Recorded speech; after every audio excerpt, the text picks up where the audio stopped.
Hello. नमस्कार दोस्तों। एक बार फिर से आपका स्वागत है हमारे इस डिजिटल प्लेटफॉर्म कोस्मो एकेडमी में। जैसा कि हमने पिछले वीडियो में चर्चा की थी चतुर्थ श्रेणी कर्मचारी पाठ्यक्रम की। जैसा कि हम देख भी रहे हैं कि राजस्थान की लगभग सभी एग्जाम्स में जो आने वाली भर्तियां हैं, राजस्थान पुलिस है, ग्राम सेवक है, पटवारी है, चतुर्थ श्रेणी कर्मचारी है, हाई कोर्ट है, लगभग सभी एग्जामों में करंट अफेयर का पैटर्न बहुत अच्छा है। ठीक है ना। करंट अफेयर है उस वो लगभग मिनिमम 10 क्वेश्चंस का वेटेज रख रहा है।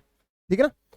उस संदर्भ में आज से हम शुरू करने जा रहे हैं जनवरी 2025 से लेकर टिल एग्जाम तक का करंट अफेयर हम रेगुलर रखेंगे। रोजाना सुबह आपको ये क्लास उपलब्ध हो जाएगी। ठीक है ना। अपन आज बात करेंगे जनवरी 2025 के करंट अफेयर की, टू द पॉइंट, जो अपने को इंपॉर्टेंट लगे वो पॉइंट अपने को याद रखते हुए चलना है। ठीक है ना। सबसे पहला है, अमेरिका के राष्ट्रपति के चुनाव अभी हाल ही में जनवरी में संपन्न हुए थे। ठीक है ना। 20 जनवरी को डोनाल्ड ट्रंप ने शपथ ली थी, और शपथ किसने दिलाई थी? जॉन रॉबर्टसन, जो वहां के मुख्य न्यायाधीश है। भारत की बात करें तो भारत में भी चीफ जस्टिस ऑफ इंडिया उसको शपथ दिलाता है। ठीक है ना। और यहाँ भी इन्होंने ही, जॉन रॉबर्टसन जो मुख्य न्यायाधीश है, उन्होंने 20 जनवरी को डोनाल्ड ट्रंप को शपथ दिलाई है। और डोनाल्ड ट्रंप है वो 47वें नंबर के राष्ट्रपति बने हैं अमेरिका के। इससे पहले भी वो 45वें नंबर के राष्ट्रपति रह चुके हैं। ठीक है ना। 45वें नंबर के स्वयं डोनाल्ड ट्रंप थे, 46वें नंबर के जो बाइडेन थे। ठीक है ना। और अभी 47वें नंबर के स्वयं डोनाल्ड ट्रंप दूसरी बार बने हैं। अगर उनकी उम्र की बात करें तो सबसे ज्यादा उम्रदराज राष्ट्रपति है वो अभी तक अमेरिका के। और वो कौन सी पार्टी से संबंध रखते हैं? Republican party. अमेरिका में दो ही पार्टियां, जैसे भाजपा, भारत में भाजपा और कांग्रेस मोटिवली जानी जाती है, वैसे ही रिपब्लिकन पार्टी और दूसरी है डेमोक्रेटिक पार्टी। इनके विपक्ष में थी डेमोक्रेटिक पार्टी से कमला हैरिस, जो भारतीय मूल की थी। ठीक है ना। पहले उपराष्ट्रपति रह चुकी है जो बाइडेन के समय। अभी ये इनके विपक्ष में चुनाव लड़ी थी, लेकिन हार गई। और डोनाल्ड ट्रंप है वो रिपब्लिकन पार्टी से जीतकर राष्ट्रपति बन गए 47वें नंबर के सबसे उम्रदराज। और ऐसे पहले राष्ट्रपति है जो पहली बार जीते, फिर हारे और फिर जीते। ठीक है ना। ऐसे पहले राष्ट्रपति है।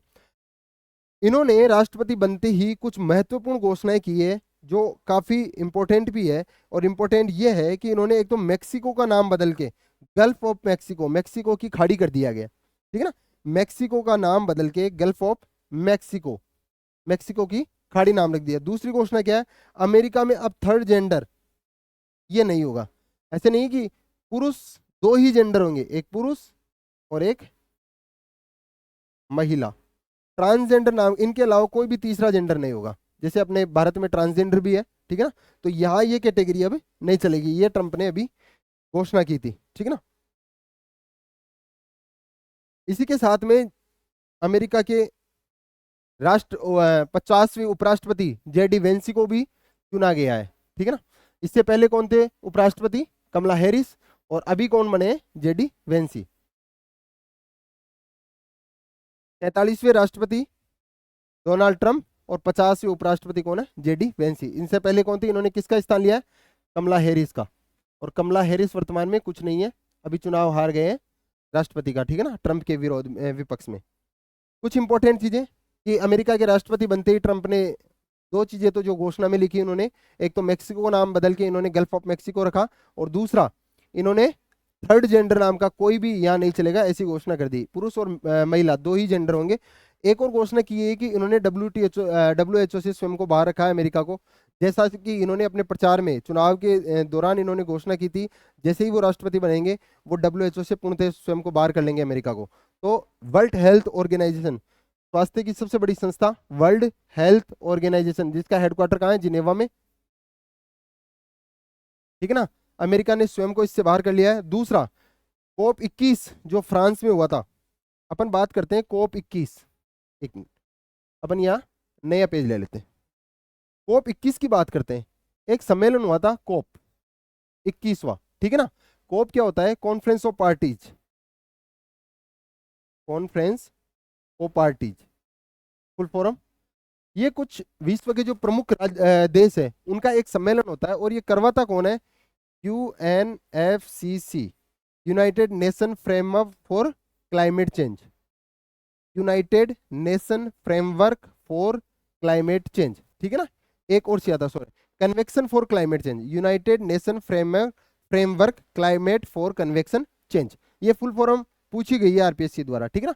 तो ये कोफ का आयोजन करवाता है, कॉन्फ्रेंस ऑफ पार्टीज का, ठीक है ना। और 21वां जो कोफ हुआ था वो हुआ था पेरिस में, ठीक है ना। इसमें यह घोषणा हुई थी कि जो भी संबंधित राष्ट्र है जो इस पे साइन कर रहे हैं, वो जो औसत तापमान है वो 2 डिग्री सेल्सियस से कम लाने का प्रयास करेंगे, ठीक है ना। इतना कम लाएंगे वो, इसके लिए सहमति बनी थी। तो ट्रंप ने इसका विरोध करके स्वयं को इससे बाहर कर लिया है, ठीक है ना। तो ये भी अपने को इंपॉर्टेंट याद रखना है कि हाल ही में कौन सा देश WHO और पेरिस जलवायु समझौते से स्वयं को बाहर कर लिया। ये दोनों अपने को याद रखने भाई, ठीक है ना। नेक्स्ट है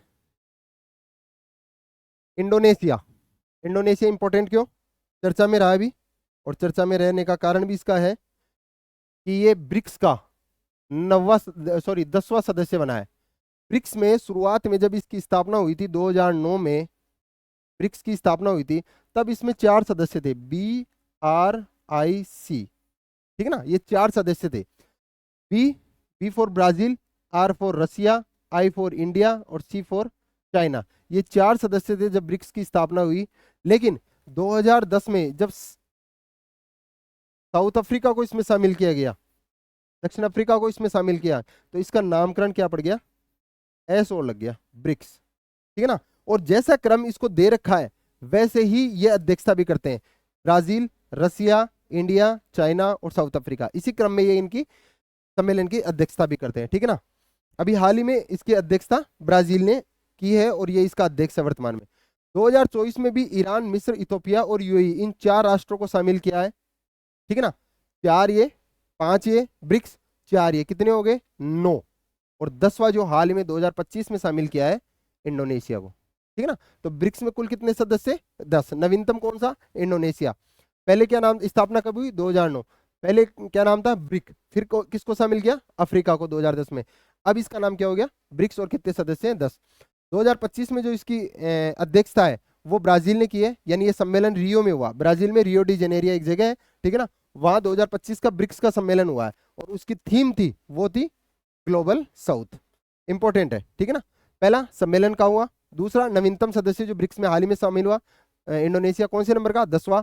इसकी हाल ही में अध्यक्षता किसने की, ब्राजील ने। कहाँ सम्मेलन हुआ, रियो में, और थीम क्या थी, ग्लोबल साउथ। ये सारे पॉइंट अपने को याद रखने हैं। नेक्स्ट है एक रैंकिंग हाल ही में जारी हुई है, ग्लोबल फायर पावर इंडेक्स 2025। 2022 में और 23 में ये काफी ज्यादा पूछा गया सवाल था, ठीक है ना। करंट अफेयर से इसका सवाल 1-2 एग्जामों में आया हुआ है रेगुलरली। इसमें 145 देशों की सैन्य क्षमता के आधार पर रैंकिंग जारी की गई है कि युद्ध करने की क्षमता और सैन्य संवर्धन की क्षमता किस देश के पास में सबसे ज्यादा है, उसका आकलन ये रिपोर्ट करती है, जो हर साल जारी होती है। और इसमें टॉप पे कौन है, अमेरिका। हर बार अमेरिका ही रहा है और अभी भी अमेरिका ही है। और भारत की इसमें रैंक है 4th। और ये किसी एग्जाम में एग्जैक्ट पूछा गया था कि हाल ही में जारी ग्लोबल फायर पावर इंडेक्स में भारत की रैंक कौन सी है, तो वहां ऑप्शन में थे 4, 8, ऐसे कुछ ऑप्शन करके था। तो उस समय भी 4 ही थी, अभी भी 4th ही नंबर पे, ठीक है ना। ये याद रखना अपने को। फिर एक रिपोर्ट हाल ही में जो जारी की गई हेनले पार्टनर्स द्वारा, जो पासपोर्ट से संबंधित रिपोर्ट है, ठीक है ना। पासपोर्ट, किस देश का पासपोर्ट कितना मजबूत है, उसके संबंध में हाल ही में रिपोर्ट जारी की गई है। और ये रिपोर्ट भी हर साल जारी होती है और जारी करता भी हेनले और पार्टनर्स ही है, ठीक है ना।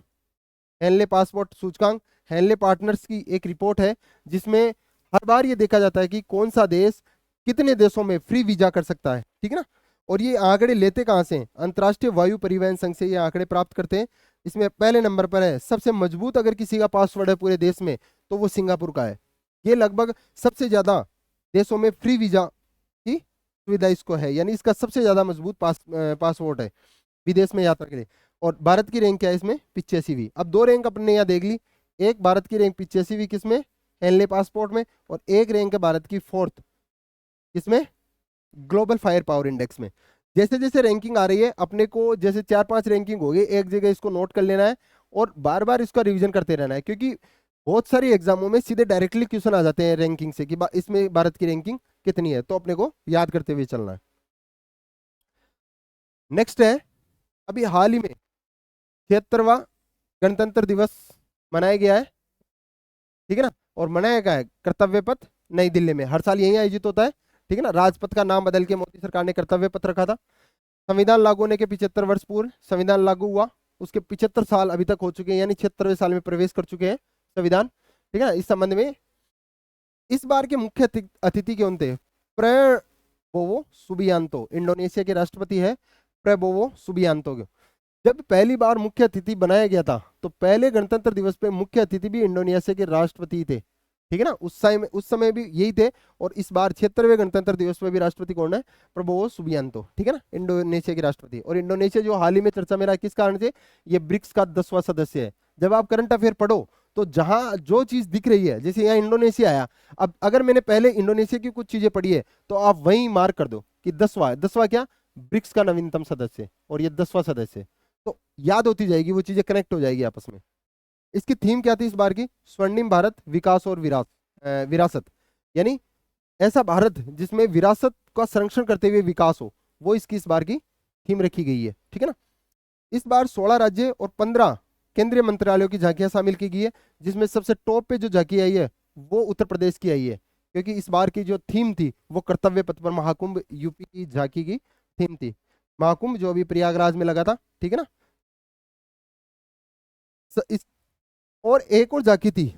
हर बार क्या है, अलग अलग मंत्रालय क्रम जो वो है सेना अपनी अलग अलग जारी करती है झांकियां, लेकिन इस बार पहली बार ऐसा हुआ है कि तीनों सेनाओं ने, ठीक है ना, थल सेना, वायुसेना और नौसेना, तीनों ने एक संयुक्त रूप से अपनी झांकी जारी की है। और उस झांकी की थीम थी सशक्त और सुरक्षित भारत, ठीक है ना। पूछ ले, ऐसे समझो, अभी तक तो मोटा मोटी झांकियां, पहला अवार्ड किसको दिया गया है, इस बार की थीम क्या थी, ठीक है ना, और इस बार के मुख्य अतिथि कौन थे, ये 3-4 मोटे मोटे क्वेश्चन अभी तक तो पूछे गए हैं, ठीक है ना, हर बार।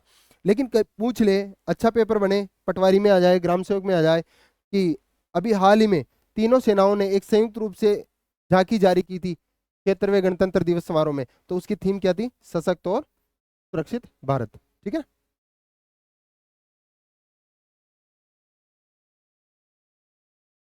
अभी हाल ही में चर्चा में रहे दो जगह काफी ज्यादा चर्चित रही, एक राजस्थान का उदयपुर है और एक भोपाल का इंदौर है, ठीक है ना। चर्चा में रहने का कारण क्या है? इनको आर्द्र भूमि सूची में शामिल किया गया है, वेटलैंड सिटी में इन दो को शामिल किया गया पूरे भारत से, ठीक है ना। टोटल 31 को शामिल किया है, जिसमें से दो है वो भारत से हैं, इंदौर और उदयपुर। बहुत ज्यादा इंपॉर्टेंट है, बहुत ही ज्यादा इंपॉर्टेंट है उदयपुर खास तौर से, क्योंकि राजस्थान की पहली है ये जो वेटलैंड सिटी के रूप में नामित हुई है। वैसे रामसर साइट अलग अलग है, कुल वेटलैंड है वो 76 है, इसमें उदयपुर राजस्थान का और एक इंदौर, दोनों शामिल है। सबसे स्वच्छ शहर में अगर किसी की गिनती होती है तो वो इंदौर है, ठीक है ना। हर बार जो स्वच्छता रैंकिंग जारी होती है उसमें एक ही शहर का नाम आता है इंदौर, अगर दूसरे शहर का नाम आता है तो वो है सूरत। रैंक आगे पीछे हो सकती है, ये दोनों टॉप पर चलते हैं हर बार स्वच्छता में, ठीक है ना। एक और राज्य जो चर्चा में रहा, चर्चा में रहने का कारण है कि उसने अपने राज्य में यूसीसी लागू किया है, यूनिवर्सल सिविल कोड। और यूनिवर्सल सिविल कोड, समान नागरिक संहिता, भारत के संविधान में डीपीएसपी, राज्य के नीति निर्देशक तत्वों में अनुच्छेद 44 में इसका उल्लेख किया गया है। सभी नागरिकों के लिए समान कानून, ठीक है ना। और ये लागू करने वाला, सभी नागरिकों के लिए समान कानून, समान नागरिक संहिता लागू करने वाला पहला राज्य भारत का कौन सा है? उत्तराखंड। Very very important. कब लागू किया? ठीक है ना, गणतंत्र दिवस के अगले ही दिन। इस समय पुष्कर सिंह धामी यहाँ के मुख्यमंत्री है, ठीक है ना। इसमें दो को छोड़ा गया, एसटी जनजाति, अनुसूचित जनजाति और संरक्षित समुदाय जो वहां ट्राइब्स के रूप में निवास कर रहे हैं, उनको छोड़ के सभी पे पूरे राज्य में लागू होगा ये। उत्तराखंड की मैं बात करूं तो उत्तराखंड की हाल ही में एक और चर्चा में रहने का उत्तराखंड का कारण है कि ये राज्य अपने लिए योग पॉलिसी लेके आया है, ठीक है ना। योग पॉलिसी हाल ही में जारी की है उत्तराखंड में, ठीक है ना। उत्तराखंड ने योग पॉलिसी, 3 पॉलिसियां जो बहुत ज्यादा इंपॉर्टेंट में रही है इस बार। एक तो योग पॉलिसी, योग पॉलिसी, ठीक है। एक सेमीकंडक्टर पॉलिसी, सेमीकंडक्टर पॉलिसी, और एक रही है लॉजिस्टिक पॉलिसी, लॉजिस्टिक नीति। ये 3 नीतियां बहुत ज्यादा चर्चा में रही। योग नीति उत्तराखंड ने, सेमीकंडक्टर पॉलिसी गुजरात ने जारी की, और लॉजिस्टिक पॉलिसी महाराष्ट्र ने जारी की, ठीक है ना। तीनों इंपॉर्टेंट है। गुजरात के चर्चा का एक और कारण कि सेमीकंडक्टर पॉलिसी नीति जारी की इसने। क्यों? क्योंकि यहाँ से सबसे पहला सेमीकंडक्टर अगर प्लांट लगा है तो वो गुजरात में ही लगा था, ठीक है, वेदांता ग्रुप द्वारा, ठीक है ना। भारत में सबसे पहला सेमीकंडक्टर प्लांट गुजरात में लगा था और सेमीकंडक्टर पॉलिसी भी सबसे पहले गुजरात ने ही जारी की है। नेक्स्ट है एक नीति आयोग ने अभी हाल ही में एक रैंक जारी की है, सूचकांक जारी किया है पहली बार, और उस सूचकांक का नाम है वित्तीय स्वास्थ्य सूचकांक। वित्तीय स्वास्थ्य सूचकांक का उद्देश्य यह है कि व्यय की गुणवत्ता में कौन सा राज्य कितनी कटौती कर रहा है, कैसे उसको यूज में ले रहा है, राजस्व कैसे जुटा रहा है, क्या उसके स्रोत है, वित्तीय विवेक कितना यूज हो रहा है, और ऋण सूचकांक और ऋण स्थिरता कैसे है। कि ऐसा तो नहीं कि वो एक जो अनुमानित मूल्य है, दर है, उससे ज्यादा ऋण ले रहा है, उसका ज्यादा अपव्यय कर रहा है। तो उस उद्देश्य के लिए इन 4 सूचकांकों पर नीति आयोग ने वित्तीय स्वास्थ्य सूचकांक जारी किया है, ठीक है ना। जारीकर्ता कौन है? इंपॉर्टेंट, नीति आयोग। लॉन्च किसने किया है? इसको लॉन्च किया है अरविंद पनगड़िया ने। और अरविंद पनगड़िया जी कौन है? वित्त आयोग के 16वें अध्यक्ष, सॉरी 16वें वित्त आयोग के अध्यक्ष जो वर्तमान में चल रहा है, ठीक है ना। अरविंद पनगड़िया जी इसके अध्यक्ष है। और अरविंद पनगड़िया जी एक चर्चा में पहले एक पद और था इनके पास में, ये नीति आयोग के उपाध्यक्ष भी रहे हुए हैं, ठीक है ना।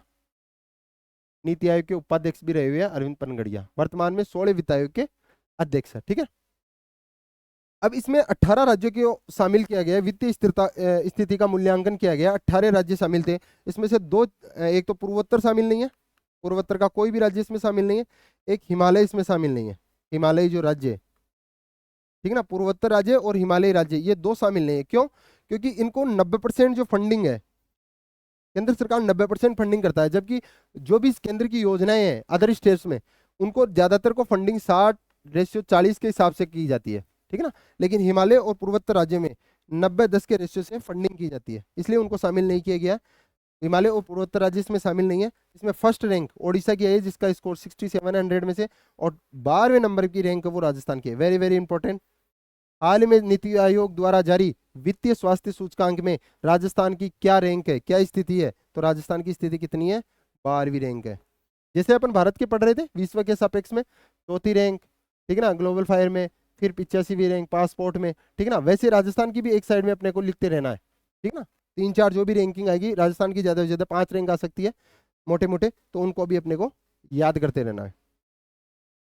नेक्स्ट है भारत की पहली तटीय एवं जल पक्षी गणना। हाल ही में गुजरात सरकार ने, ठीक है ना, गुजरात वन विभाग ने बर्ड कंजर्वेशन सोसाइटी गुजरात के सहयोग से एक पहली जनगणना जारी की है, ठीक है। तटीय और जल पक्षी, तट पर रहने वाले जो भी जलीय जीव है उनकी अलग से मॉनिटरिंग के लिए इनकी पहली बार जनगणना की है। और की कहाँ है? समुद्री राष्ट्रीय उद्यान जामनगर में। वैसे समुद्री राष्ट्रीय अभ्यारण्य कहाँ है? कच्छ का रण, ठीक है ना, वहीं पे यहाँ जनगणना की गई है इनकी, ठीक है ना, सॉरी गणना की है। वन लाइनर क्वेश्चन जो सीधा सीधा पुटअप भी हो सकता है कि देश का पहला समुद्री ग्लास ब्रिज कहाँ बनाया गया? कन्याकुमारी में, तमिलनाडु में। पहला CSIR मेगा इनोवेशन कॉम्प्लेक्स कहाँ बनाया गया? मुंबई में, स्टार्टअप्स और उद्योग के लिए, ठीक है ना। आयुष्मान जन आरोग्य योजना लागू करने वाला 34वां राज्य कौन सा है? ओडिशा। अब देखो ओडिशा यहाँ आ गया, ये तो याद करना ही है कि जन आरोग्य योजना लागू करने वाला 34वां राज्य कौन सा? ओडिशा। लेकिन ओडिशा के साथ में अभी हाल ही में देखा अपन ने, इसकी पहली रैंक भी थी किसमें? वित्तीय स्वास्थ्य सूचकांक में। तो यहाँ वो भी याद करते रहना अपने को, ठीक है ना।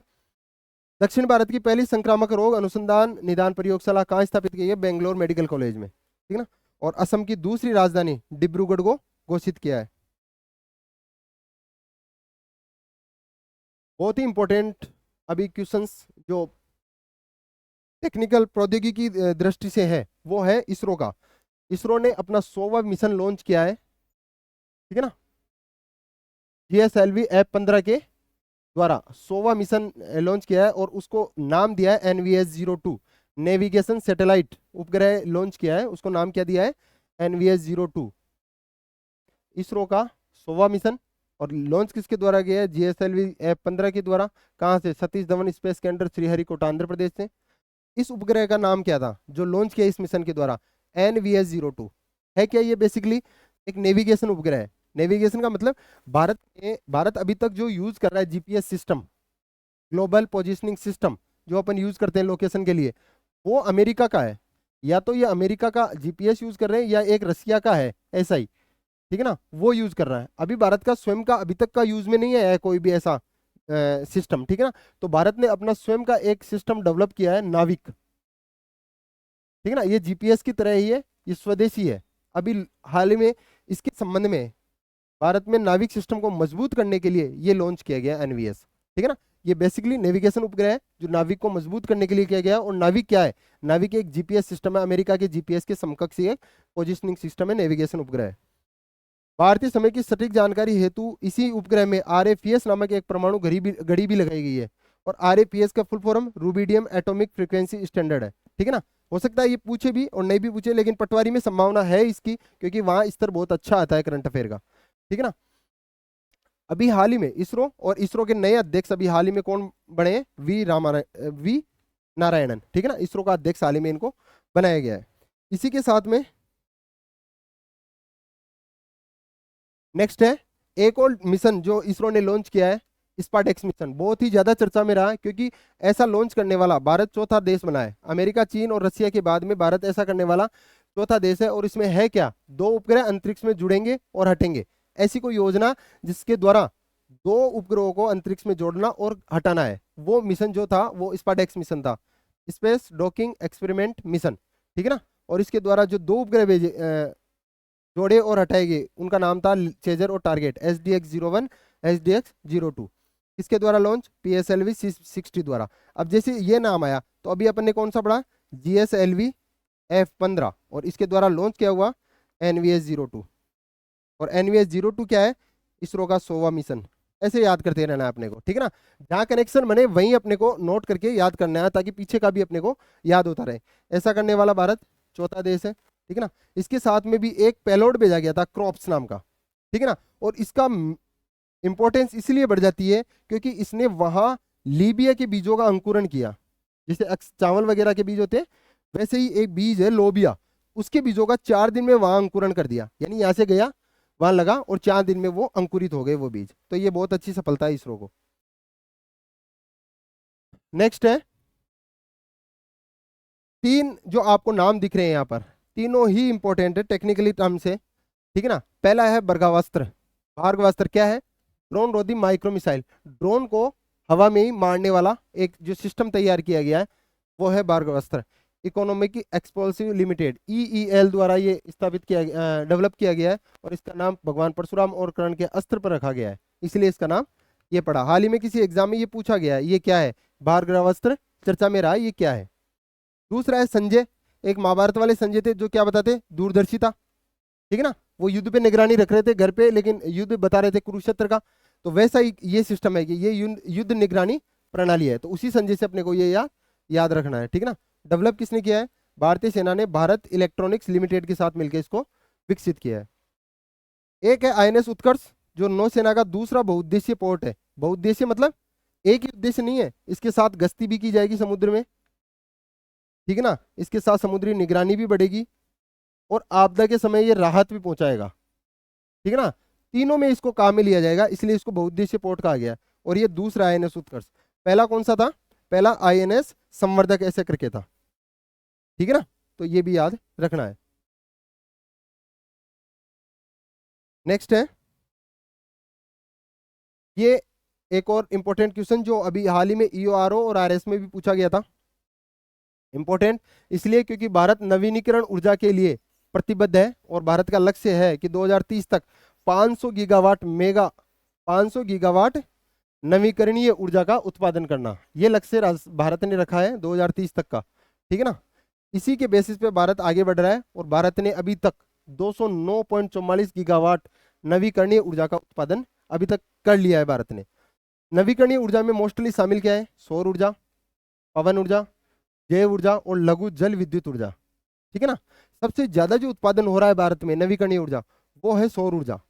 ये याद रहे डाटा तो एग्जैक्ट ठीक है। वैसे फोर्थ ग्रेड में आने की संभावना डाटा की कम है, लेकिन पटवारी ग्राम सेवक में और जो 200 पे ग्रेड की थर्ड नौकरी है, मतलब वैकेंसी आएगी, उसमें ये डाटा पूछने की संभावना बढ़ जाती है।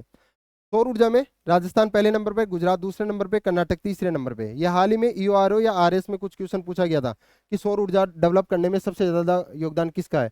तो राजस्थान का। लगभग 30 गीगावाट की उत्पादन क्षमता यहाँ डेवलप कर चुका है राजस्थान।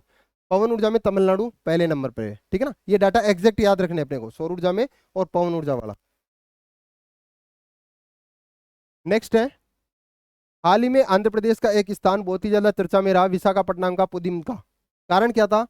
हरित हाइड्रोजन मिशन के तहत प्रधानमंत्री नरेंद्र मोदी ने पहले ग्रीन हाइड्रोजन हब की स्थापना किया। ग्रीन हाइड्रोजन हब का मतलब है कि यहाँ पूरी जो नवी ऊर्जा बनेगी वो नवीकरणीय उत्पादन होगी, यानी यहीं पे सौर प्लांट लगेगा, पवन ऊर्जा प्लांट, पवन के यहाँ इन सोर्सों के द्वारा ऊर्जा का उत्पादन किया जाएगा। और ये कर कौन रहा है?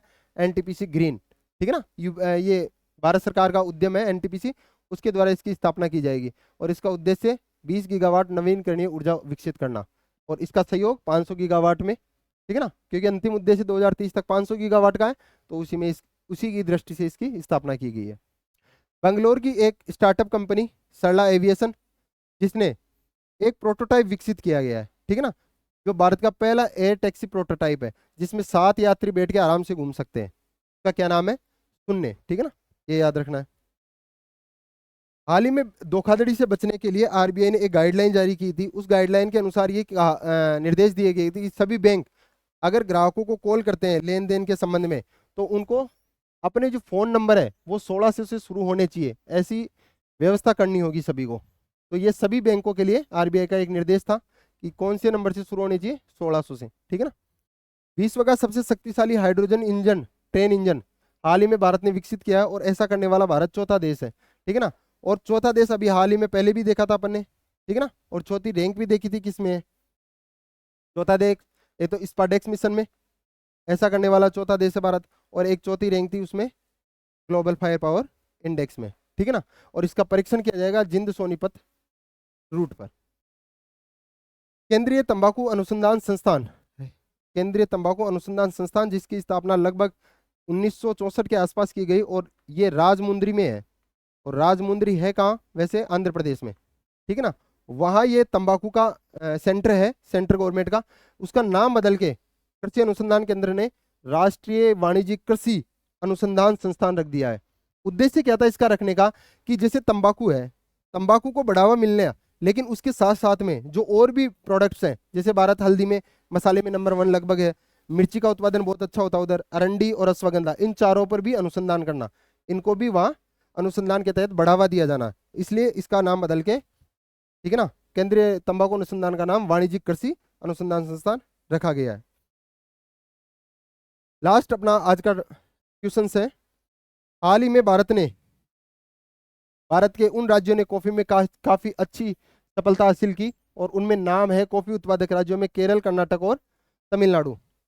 कर्नाटक, तमिलनाडु, केरल, ये 3 राज्य हैं जो कॉफी उत्पादन में बहुत ज्यादा योगदान रखते हैं। ये क्वेश्चन भी काफी बार पूछा गया। राजस्थान, भारत में सबसे ज्यादा कॉफी उत्पादक कौन से 3 देश है, राज्य है? तो कर्नाटक, केरल और तमिलनाडु। और भारत में जो मुख्यतः किस्म है इसकी कॉफी की, वो है अरेबिका और रोबस्टा, इन 2 का उत्पादन ज्यादा होता है। और भारत में सबसे ज्यादा कॉफी उत्पादन 7वें नंबर पे है भारत, ठीक है ना। अब 4-5 रैंक हो गई। कॉफी उत्पादन में 7वीं रैंक, चौथी रैंक स्पाडेक्स मिशन ऐसा करने वाला, और चौथी rank global fire power index, 85वीं रैंक इसमें हेनले पासपोर्ट इंडेक्स में। तो ये मेनली अपना करंट अफेयर का था, जो राष्ट्रीय और प्रौद्योगिकी पे आधारित था। अपनी नेक्स्ट क्लास इसी को कंटिन्यू करते हुए जनवरी का करंट अफेयर ही, उसमें अपन स्पोर्ट्स वगैरह जो भी देखेंगे, ठीक है ना, स्पोर्ट्स और जो भी पुरस्कार अभी तक जनवरी में दिए हैं, और जो अन्य समसामयिकी है, अन्य का मतलब कोई पोस्ट ज्वाइनिंग वगैरह जिसका अध्यक्ष किसी को बनाया गया है, कोई और युद्धाभ्यास भारत ने किसी के साथ किया है, तो उसके संबंध में अपन नेक्स्ट क्लास में देखेंगे। धन्यवाद।